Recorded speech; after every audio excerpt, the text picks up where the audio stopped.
Mr. Myers? Sure. First of all, I want to thank both of you for coming and welcome you to Alvernia. Thank you. Let me start with you, Mrs. Mogel. A number of Pennsylvania's cities and towns and older suburbs, including Reading, are distressed. Many of these areas have suffered a population loss over the past half century, but are struggling to maintain essential services for the people who live in those communities. What role should the state play in revitalizing our older, more distressed communities? And what role should the neighboring communities play in revitalizing places like Reading? I'm sorry, Mr. Myers, I don't know if your button was pushed on your microphone. It was? It was. Okay, all right, I'll move it closer. thank you. Did you hear the questions okay, candidates?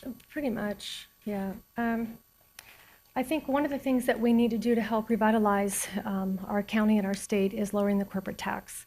It's one of the highest in America, and we need to be able to create jobs for people and bring in bring in revenue.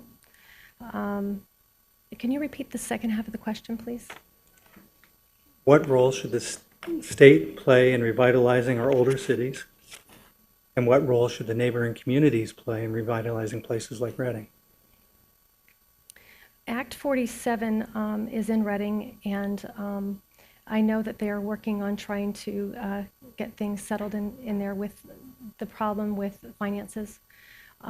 We are not a business-friendly state, and I think one of the things that we can do to revitalize is to bring businesses back into Reading, and the only way we're going to be able to do it is to lower that corporate tax.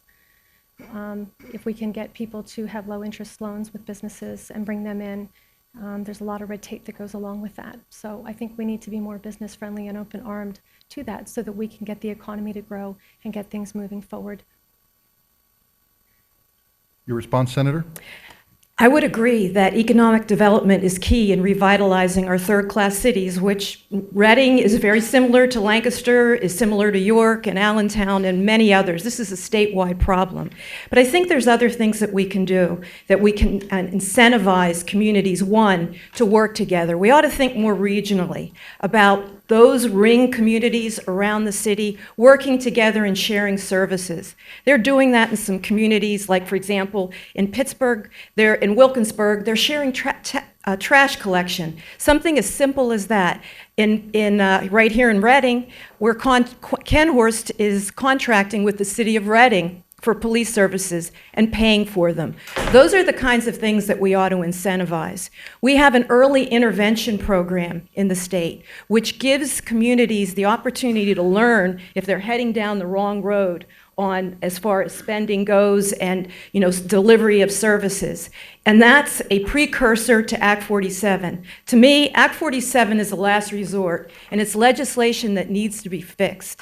We need to do more to keep communities, cities viable, rather than waiting for them to go into this constant state of limbo in Act 47. I serve on the local government committee, and that's exactly the thing that we've been talking and working on for the next session. Rebuttal? I have to say that I agree with the senator. Absolutely. Anything further, Senator? No. I could talk about it for days. Mr. Myers, do you have a follow-up? That's fine. Okay.